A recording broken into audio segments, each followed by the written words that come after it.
ரசிக்கின்ற உணவளித்து ரசிக்கின்ற அல்லாஹ்வுக்கு எல்லா புகழும் என்று என்னுடைய அருள் செய்கின்ற எனக்கு கொடுக்கப்பட்டுள்ள தலைப்பு மக்கள் புகழ் வேண்டும் என நற்செயலை செய்வது கூடாது.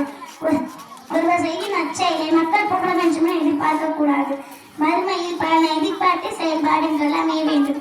மறுமையில் விசாரிக்கப்பட்டு தீர்ப்பு கூறப்பட்ட நபர்களும் முதன்மையானவர். இஸ்லாத்திற்காக போராடிட்டு அவரை அழைத்து வரப்பட்டதும் அல்லாஹ் அவரிடம் தான் சென்றாலும் அருளை அறிவிப்பான். அவர் அருள் கொள்வாங்க. அதன் மூலம் என்ன செஞ்சீங்க அப்படி அல்லாஹ் கேட்பான். உனக்காக நான் போர் செய்தேன், அதிலே கொல்லப்பட்டேன் என்று கூறுவார். நீ பெய் சொல்கிறாய், நீ வீரன் என்று கூறப்பட வேண்டும் என்பதற்காக நீ போரில் கலந்து கொண்டாய். அப்படியே மக்களால் கூறப்பட்டவன். பின்பு அவரை நரையில் முகம் கூப்புறம் தள்ளும்படி கட்டளையிட்டான். ஆர்த்தை விசாரிக்கப்படுபவர் கல்வியை கற்று பிறருக்கும் கற்றுக் கொடுத்தவர். குரானை ஓதுபவர். இவரை அழைத்து வரப்பட்டதும் அல்லாஹ் அவரிடம் தான் செஞ்ச அருள் கொடைகளை அறிவிப்பான். அவரும் அறிந்து கொள்வாங்க. அதன் மூலம் என்ன செஞ்சீங்க அப்படின்னு கேட்கும்போது, நான் கல்வியை கற்று பிறருக்கும் கற்றுக் கொடுத்தேன், உனக்காகவே குரான் ஓதினேன் என்று கூறுவார்.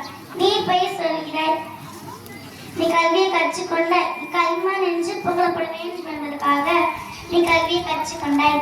அப்படியே மக்களால் கூறப்பட்டவன். பின்பு அவரையும் நரகில் குப்புறம் தள்ளும்படி கட்டளையிட்டான். அடுத்த விசாரிக்கப்பட தாராளமாக சொத்துக்களை வழங்கிய மனக்கால் மனிதராவர். அவை அழைத்து வரப்பட்டதும் அல்லாஹ் தான் சென்றார் அறிவிப்பான். அது அப்படின்னு கேட்கும்போது, நீ எந்த வயசு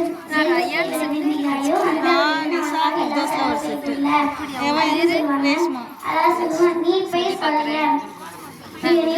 நீ கொடையாளி நீ போரில் அப்படியே மக்களால் கட்டளையிட்டான். அடுத்து அறிவிப்பாளர் அபு ஹுரைரா மேற்கொண்ட நபிமொழி பலனை எதிர்பார்க்காது மட்டுமே நன்மை எதிர்பார்த்து செயல்படுவது மிக பெரும் குற்றம் என்பதை தெளிவுபடுத்துகிறது. அல்லாஹ்வுடைய நோக்கத்திற்கு மாற்றமாக நடந்து அல்லாஹ்விற்கு இணையாக கருதி செயல்படுவது ஷிர்காகும். எனவே சொன்ன எனக்கும் கேட்டவங்களுக்கு பல கல்வியாக்கி அதிபடுத்துவாங்க. அஸ்ஸலாமு அலைக்கும் வரஹ்மத்துல்லாஹி வபரகாத்துஹு. அல்ஹம்துலில்லாஹ். நல்லது சொன்னது மட்டும் இல்லாம நமக்காக துஆவும் செஞ்சுட்டு போயிட்டாங்க. அடுத்ததா தான தர்மம் அதிகமா சொல்லுங்க அப்படின்னு சொல்ல வராங்க. சாஃபியா தஹசீன். தான தர்மம்